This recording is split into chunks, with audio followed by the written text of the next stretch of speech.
다 같이 묵도하심으로 오후 예배를 함께 드리겠습니다.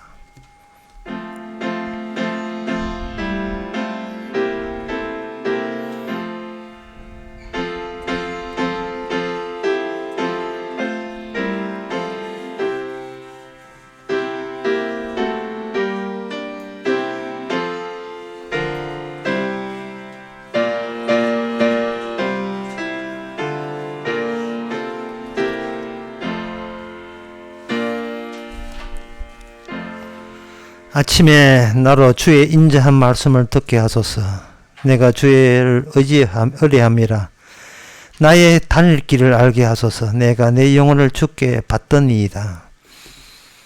하나님, 아침부터 저녁까지 하나님의 말씀의 세계 속에서 그냥 말씀만 우리 안에 스며들게 해주시고, 그것이 주님 가신 길이고 또 우리가 가고 있는 길인 것을 깨닫게 하옵소서. 예수님 이름으로 기도합니다. 아멘. 찬송가 370장 합시다.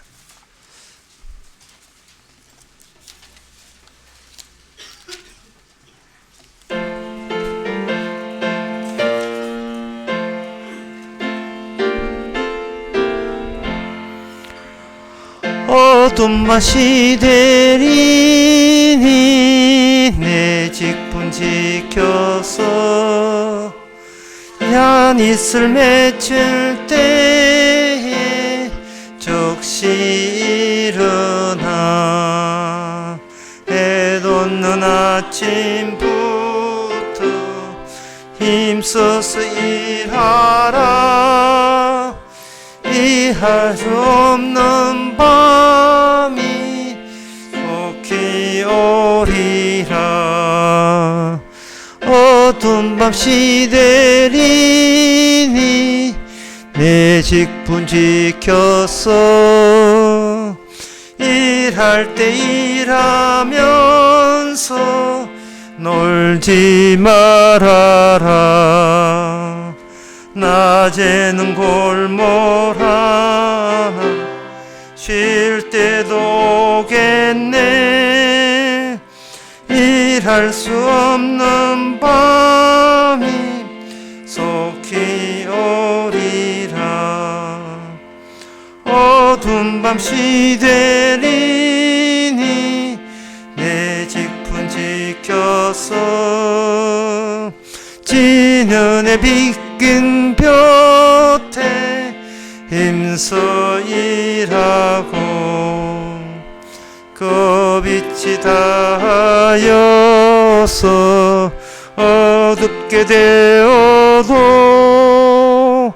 할 수만 있는 대로 힘써 일하라. 우리 이 시간 한 마음으로 기도합시다. 기도 제목은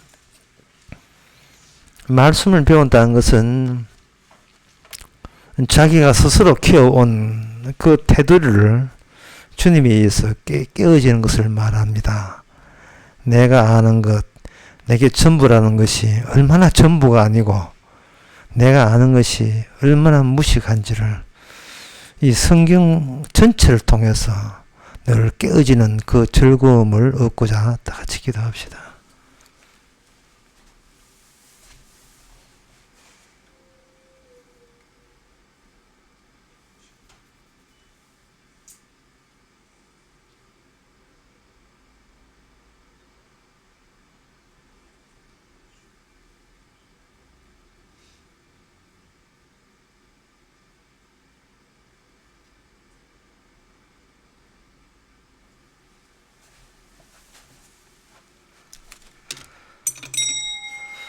하나님 아버지, 우리가 우리의 삶을 날마다 깨트리게 하옵소서.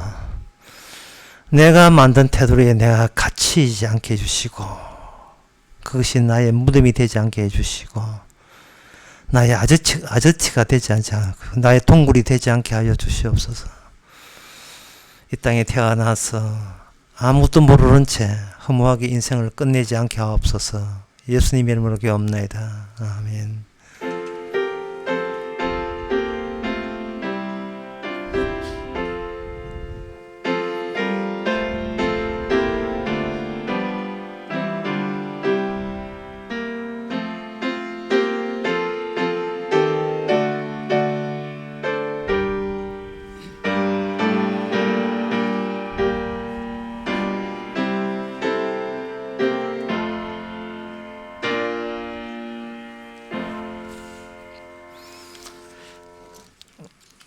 하나님의 말씀 보겠습니다. 하나님의 말씀은 욥기 38장 8절에서 11절까지입니다.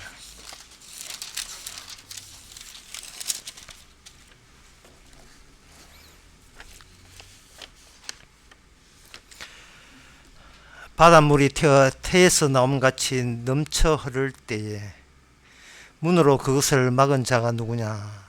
그때 내가 구름으로 그 의복을 만들고 흑암으로 그 강보를 만들고 개한을 정하여 문과 빗장을 베풀고 이르기를 너가 어디까지 오고 넘어가지 못하리니 그 교만한 물결이 여기 그칠지니라 하였었노라. 아멘. 지금 욥이 상대하는 분이 누구냐 하면은 하나님이십니다. 너무 세 분을 만났어요. 그 욥이 이렇게 하나님과 직접 대결하겠다고 자진해서 나설 수밖에 없는 것은요, 고만고만한 인간들 상대해 가지고는 자기한테 고통이 오게 된 원인에 대해서 속 시원하게 해답을 얻을 수가 없었습니다. 그러니까 당사자, 이 세상을 만든 당사자 하나님과 직접 상대해서 해답을 얻고 싶은 거예요. 근데 욥이 그 가운데서 모르는 게 있습니다. 하나님을 만나면 죽는다는 사실이에요. 지금 욥이 하나님 만나서 이야기하는 것도 많이 봐주고 있는 겁니다. 이미 인간의 경계는 죽음으로서 빽빽 둘러져 있습니다. 그리고 인간이 죽음에서 탈출하려 싶으면 거기에 두루 도는 화영금이 있어요.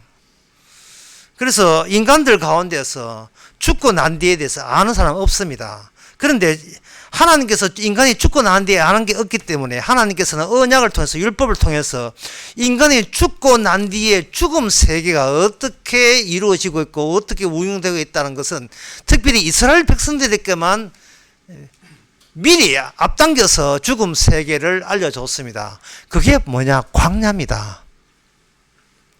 광야는 살아도 산 게 아니에요. 이미 죽음 속에 들어왔습니다. 인간으로서 할 수 있는 건 아무것도 없게 만들었어요. 물 없지요? 양식 없지요? 이거 어떻게 삽니까? 그러나 거기에 대해서는 모세는 이미 경험한 게 있어요. 물 없이 양식 없이 살아본 경험이 모세한테 있습니다. 그 모세에 있었어요. 죽음의 세계는 자기가 어릴 때 물에 빠진 세계가 죽음의 세계가 아니라 진짜 죽음의 세계는 하나님 앞에 정면으로 심판받는 그 세계가 죽음의 세계였던 겁니다. 나 홀로 죽는 세계가 죽음의 세계가 아니라 하나님 앞에 나서는 그 세계, 하나님 앞에서 도달하는 그 세계가 죽음의 세계였습니다. 그것을 구체화시킨 것이 뭐냐 하면 십자가 앞의 세계예요. 내가 죽으면 어떻게 될까를 미리 염려하거나 걱정하거나 거기에 대해서 골똘하게 탐구할 필요 없어요. 십자가 앞에 서서 그 십자가 주님과 같이 올라가 보면 거기에 하나님 아버지의 저주가 주어지고 그 저주의 자리, 그냥 죽음 정도가 아니고 저주예요. 그냥 숨 끊는 정도가 아니라 저주입니다. 그 저주의 자리에 서서 인간은 비로소 죽음은 하나님께서 선악과 따먹으면 정령 죽으리라는 그 원리가 조금도 변동 없이 그대로 원칙대로 지켜지고 있구나 하는 겁니다. 그래서 이게 죽는다는 것은 숨이 끊어진 걸 말한 것이 아니고 숨이 안 끊어지죠. 그러니까 죽음이 더 혹독한데 숨이 안 끊어지고 하나님의 원칙대로 적용시키는 곳, 그게 죽음의 세계입니다. 예수님께서는 이 미래를 알기 때문에 많은 어떤 사람들을 나사로 같은 경우에 그 죽은 자 가운데 살려냈죠.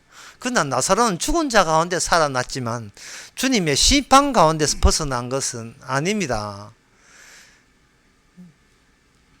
죽었다가 살아난 사람들 10명 되거든요. 하지만 그들은 제대로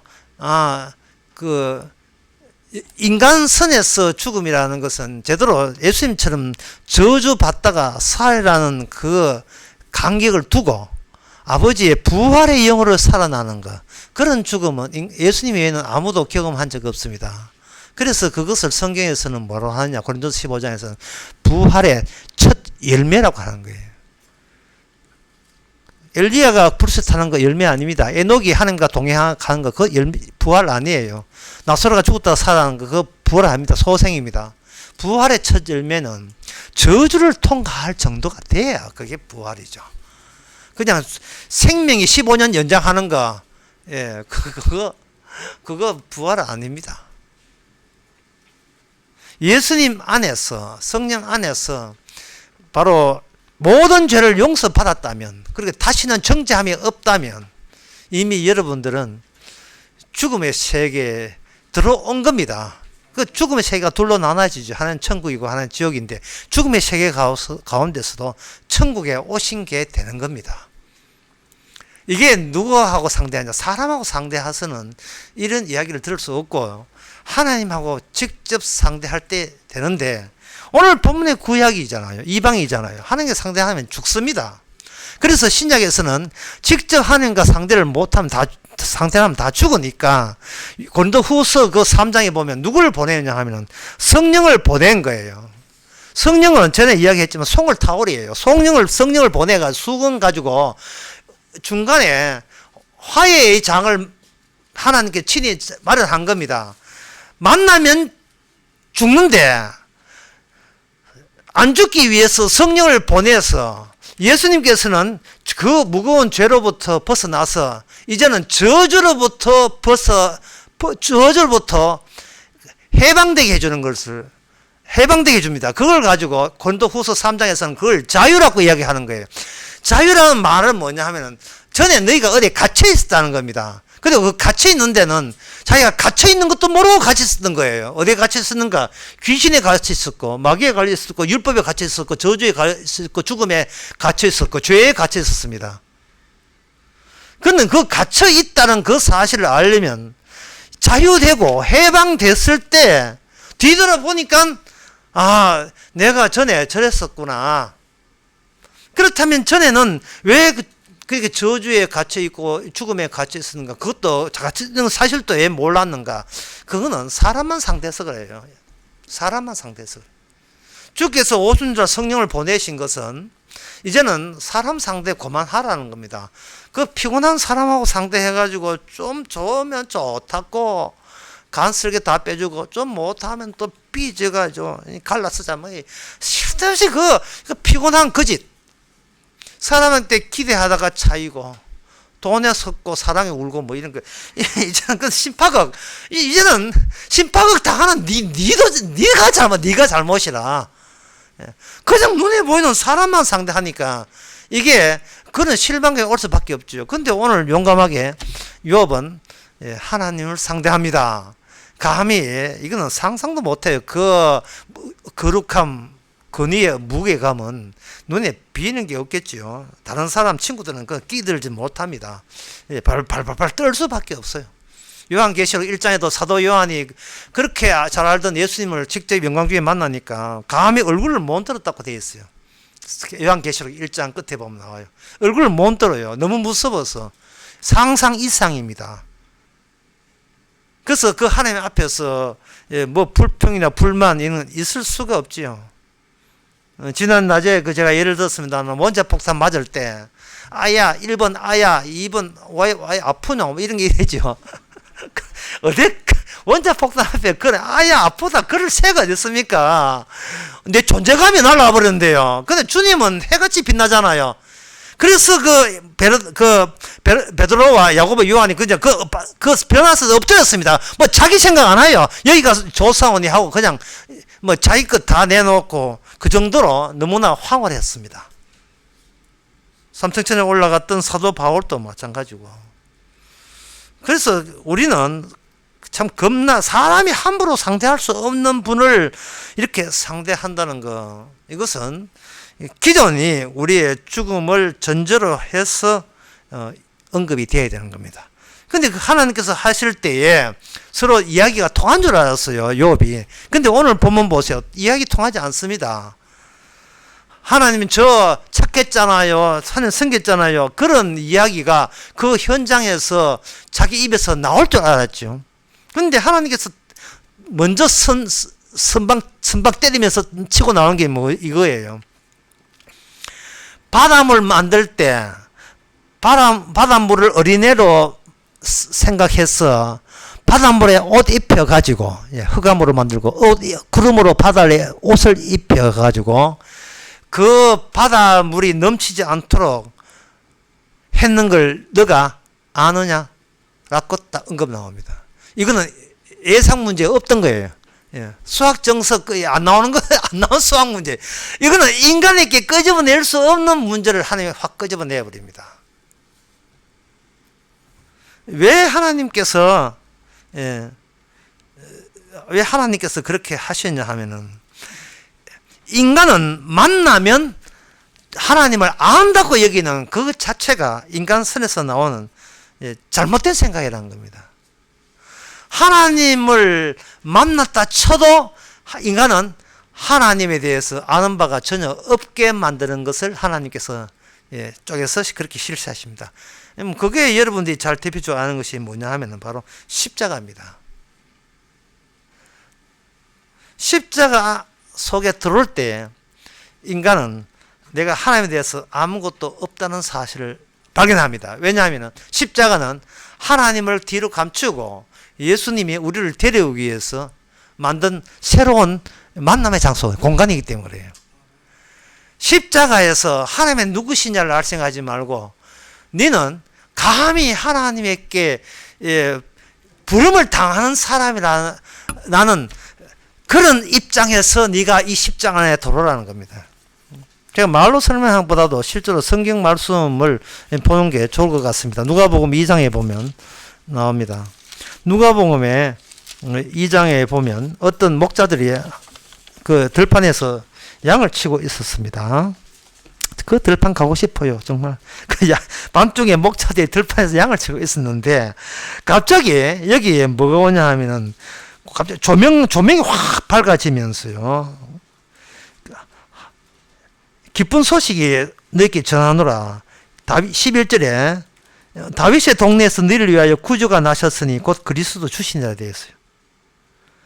이 음성을 들을 때 목자들은 바들바들 떨 수밖에 없었습니다. 왜? 갑자기 훅 들어왔으니까요. 자기가 예상 밖의 사태가 벌어졌습니다. 이 현실이 이게 들판인지 하늘나라인지 분간이 안 돼요. 그리고 14절에 아주 결정이 나오죠.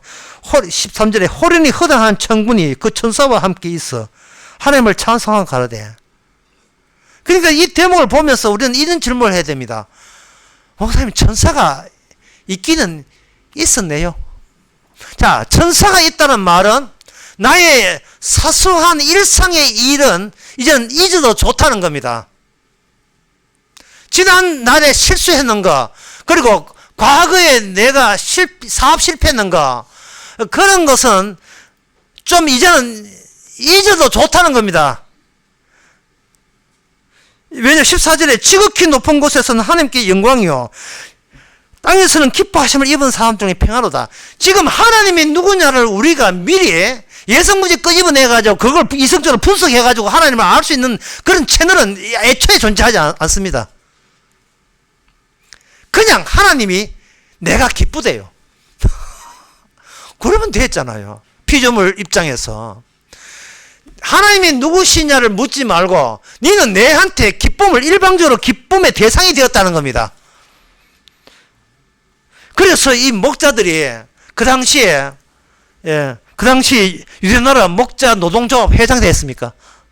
아니잖아요, 이게. 이거 봤다고 해서 이 목자들이 국회의원 출마했습니까? 아니죠.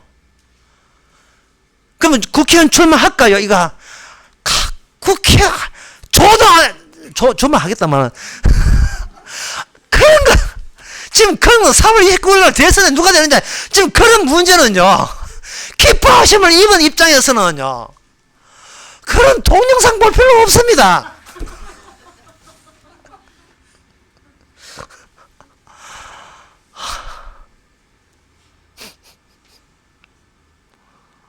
좀 백신 돈은 좀 안 받았으면 좋겠어요.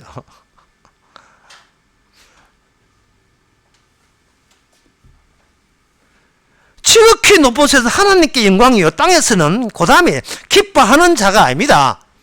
인간이 뭘 안다고 기뻐해요? 하나님이 누군지 알아요. 기뻐하게. 몰라요. 아는 거 아무것도 없어요. 단지 천사가 와서 그들에게 이렇게 바가지로 뒤집어 씌우는 것은 너 찜당해서 너 기뻐하심을 입어서 사랑의 대상이야. 끝! 그러니까 목사 입장에서는 이 말로만 안 되잖아요. 근거는 이제 또 내가 사는 근거는 빨리 가. 베들레헴을 쫓아가봐. 거기에 너 대신 네 인생을 살아가 아기로 태어났어요. 이걸 가지고 내자로 기쁜 소식이라. 기쁜 소식이에요. 기쁜 소식이 바가지처럼 완전히 큰 폭설 내리는 것처럼 그 사람 제한된 그들에게 주어진 겁니다. 그러니까 사람이 욥은 하나님께 먼저 만나고자 싶어서 면접이었지만 하나님께서는 면접이온 욥을 그런 식으로 니는 나에 대해서 아는 거 없다 치시고 신약에 오게 되면 면접 통지 여치도 않은데 하나님 쪽에서 먼저 확 십자가를 앞장서서 확 오버린 거예요. 네가 나에 대해서 궁금해? 궁금하지도 네 궁금할 필요조차 없게 되어서 이 인간아 그런 거 몰라도 돼 라고 하는 겁니다. 그러면 인간에게 나올 수 있는 소리는 뭐냐? 반문이죠. 어떤 반문? 오히려 이렇게 묻는 겁니다. 하나님이요 왜 내가 뭐는데 저를 이렇게 생각하십니까? 이게 바로 시편 8편에 나온 이야기.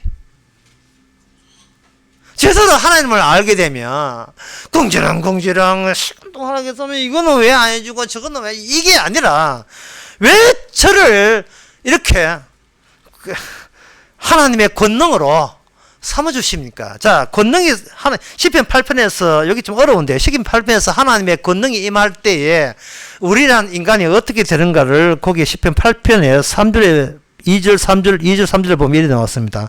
주의 대적을 인하여 어린 나이와 젖먹이의 입으로 말미암아 권능을 세웠습니다. 이는 원수와 보수와도 잠잠케 하라 하심이라. 여기 2절에 보게 되면 어린아이와 젖먹이 입을 어린아이와 젖먹이는 전쟁할 때 항상 힘을 뽑아낼 게 아무 힘이 없어요. 이게 그러니까 그럼에도 불구하고 어린아이와 젖먹이가 왜 하나님의 전쟁에 유용하냐 하면은 뽑아낼 게 없어서 유용해요.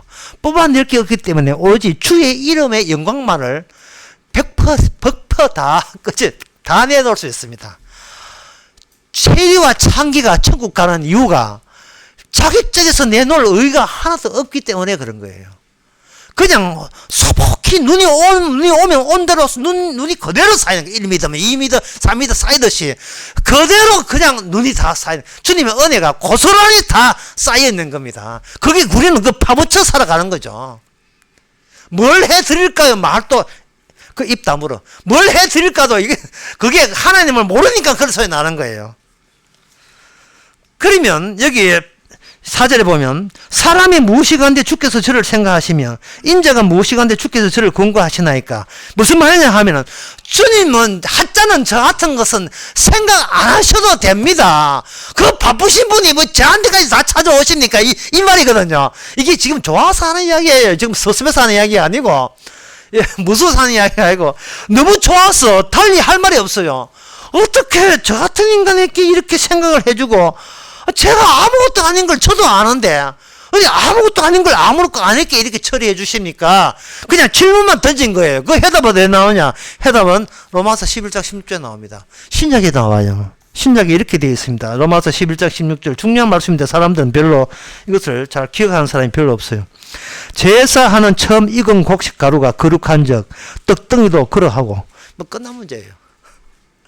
앞에 첫 번째 제사하는 그 가루가 그 예수님의 몸을 말한 거죠. 예수님의 몸이 거룩하면 그 몸을 먹었던 모든 인간도 뭐 덩달아 예수님 몸 자체가 거룩한 하나님의 몸이기 때문에 덩달아 거기에 포함되어 있으니까 거룩해져 버린 거예요. 그래서 제사할 때는 다를 바치는 게 아니고 만물을 바쳐요. 만물 통화되면 나머지 다 통화되거든요. 대리 시험입니다. 대표 시험이고, 뭐 상둥이 이거 뭐 덕성여고 상둥이 시험 이건 유효하다. 이거 진짜 주님 이래 반칙해도 됩니까? 우리가 반문할 정도예요. 예수님이 거룩한데 덩달아 우리가 거룩해져 버렸단 말이죠. 왜? 우리는 안 받으니까. 우리는 안 받습니다. 뭘 보고 받아요? 하나님은 예수님만 상대하지 우리는 안 받아요. 그래서 주님께서는 평생 살면서 우리 이름을 거꾸로 시간을 거슬러 소급해서 우리 이름을 지어나가는 겁니다. 지어나가요. 연세 들면 다 그래요. 36이 35예요. 연세 들면 국어시험도 다 잊어버리고 불쑥 튀어나오면 기억도 안 나고요. 설교 듣고 돌았으면 다 잊어버리고요. 설교 듣고 이야기 한가운데 설교 다 잊어버려요. 감사하시기 바랍니다. 나를 강제로 잊어버린 존재가 되게 해주셔서 감사합니다. 그래서 연세 많은 분이 잘 안 헤어지는 이유는 니도 나를 모르고 나도 니를 모르기 때문에 그냥 헤어진다는 게 의미가 없어요. 이게 헤어지는 게 그게 뭐예요? 몰라요. 그냥 삶에 옛날부터 살아야 되는 줄 알고 살지 꼬집꼬집 따질 수 있는 게 아무것도 없다니까요.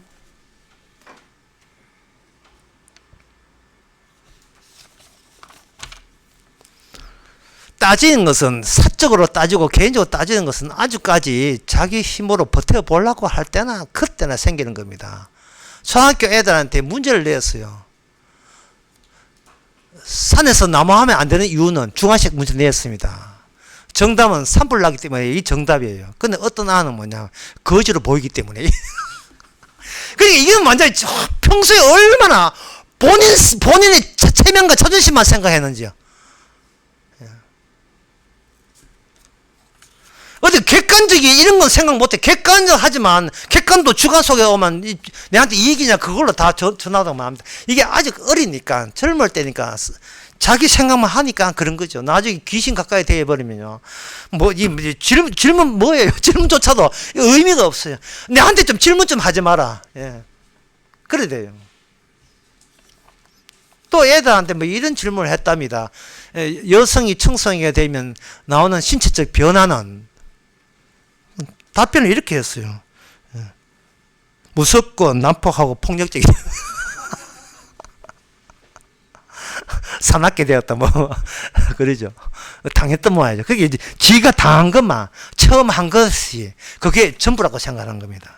이러한 불속 문제가 바다 어떻게 했느냐. 거기에 문제에 대해서 욥은 그냥 입을 다물죠. 이 말은 뭐냐? 네가 내하고 상대할 잽이 되냐? 네가 나를 모르기 때문에 얼마나 나에 대해서 몰랐기 때문에 한번 따져봅시다. 하나님 있다고 소리하는 것 자체가 아직 이게 구약 인물입니다. 그런데 오늘날 신약에 와서도 복음을 모르고 구약적 인물로서 신앙생활이지 종교생활이죠. 종교생활하는 사람들 하나는 예를 한번 들어보겠습니다. 제가 가사를 이렇게 한번 불러줄 테니까요. 여러분들이 어떻게 생각하는지 한번 느껴보세요. 내 평생에 가는 길을 순탄하여, 옛날 찬송가 470장입니다. 늘 잔잔한 강 같은지 큰 풍파로 무섭고 어렵던지 나의 영혼은 늘 편하다. 내 영혼 편하네. 내 영혼 편하네. 이 가사를 했는데 이 노래를 하면 쭉 읽어보게 되면 우리는 이 노래 가락에 빠져가지고 그 편함이 내한테 확 오는 것처럼 느껴집니다. 무엇이 지금 문제가 된 거예요. 내가 바로 십자가에서 때려 죽을 천하의 주인이라는 사실을 내 선에서 이걸 희석시켜버린 거예요. 찬송가 부르면서 마치 나는 죄인이 아닌 것처럼 찬송가 불렀으니까 하나님께 칭찬받을 인간인 것처럼 내 선에서 나를 관리했던 겁니다. 이러한 오류가 정말 교회에서 99.9%는 늘 하는 일이 거기 일이라는 거예요. 분명히 로마서 11장에는 너 말고 주님이에요. 떡덩이 가루가 거룩하기 때문에 네가 거룩하게 된 겁니다. 너 은혜 받는 거 말고, 은혜 받는 너 말고, 주님이라니까요. 주님 하시는 일이라니까요. 이제 오늘 보면 바다 이야기 해봅시다. 자, 바다 이야기에 대해서, 이게, 이거 창경, 예레미야 31장에 나오는 이야기인데요. 그냥 제가 안추려 보게 되면, 예레미야 31장에서 새 언약에 대해서 예언하는 대목이에요. 31절에 나 여호와가 보나 새날이 이르니 새 언약을 세우리라. 이 새언약 하면서 뭐를 풀어버렸냐면 하나님께서 내가 그동안 너에게 약속하기를 바닷물이 너를 넘치지 않고 바닷물이 오늘 본문도 나옵니다. 욥기에 바닷물이 너에게 넘치지 않게 하겠다. 오늘 본문에서 특이한 것은 바닷물을 교만이라고 해서 교만의 물결이라고 이야기했거든요. 이 교만한 물결 아까 보셨죠. 바닷물이 어디에 감히 육지를 넘치느냐. 왜 넘치면 안 되느냐 하면 육지에 누가 오실 거냐 하면 장차 메시아가 오실 거예요. 다니엘에 보게 되면 짐승이 뭐를 노리고 육지에 쳐들어오느냐. 육지로 넘어서서 하나님이 계시는 성전을 확 마지막 밀어부르는 그 전쟁을 마지막 최후의 전쟁이에요. 바다에서 올라온 짐승, 바다가 늘 출렁이면서 육지를 노린다는 거예요.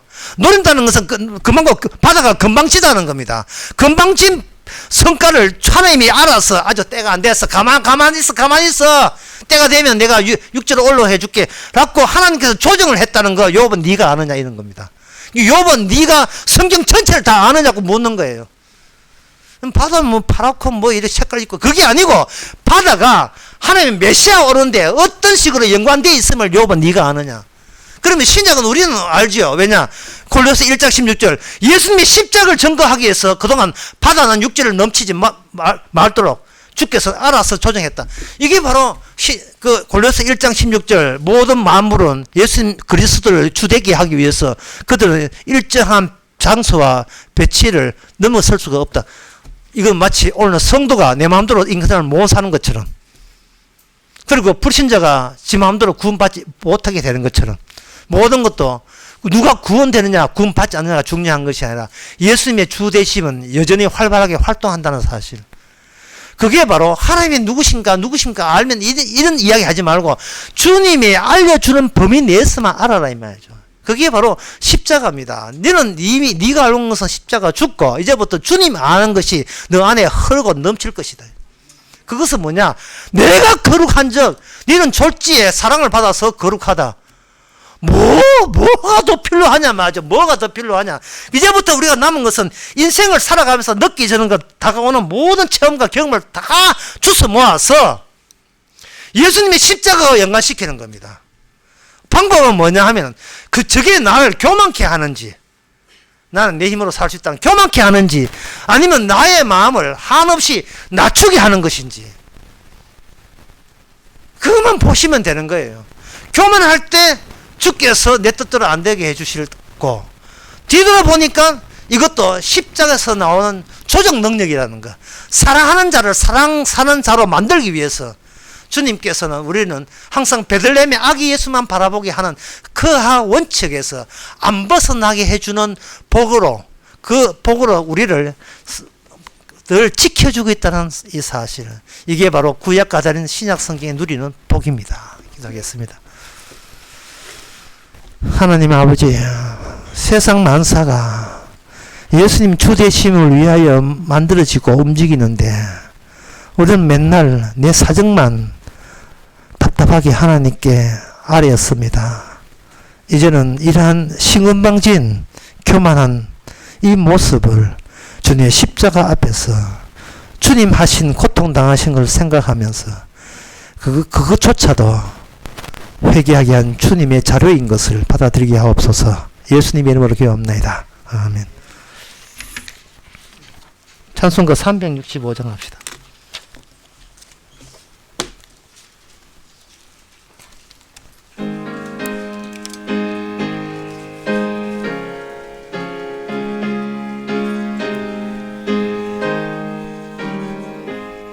내 주의 지신 십자가 우리는 앉을까 네게나 있는 시 십자가 내게도 있도다. 내 몫에 태인 십자가 늘 지고 가리다. 금멸유관을 쓰려고 늘 천국 가겠네. 저수정 같은 길에서 멸유관 벗어서 주 예수 앞에 바치며 늘 찬송하겠네. 무천사 소리 높여서 늘 찬송할 때에 그 좋은 노래 곡조가 참 아름답도다. 금멸유관도 귀하고 부활도 귀하다. 그 천사 내려보내사 날 영접합소서. 아멘. 기도합시다. 지금은 우리 주 예수 그리스도의 은혜와 하나님의 큰 사랑과 성령의 충만하심이 사람들 보는 것처럼 좁게 보지 말고 세상을 주님 것처럼 넓게 보기를 원하는 모든 성도에게 주의 이름으로 축원하나이다.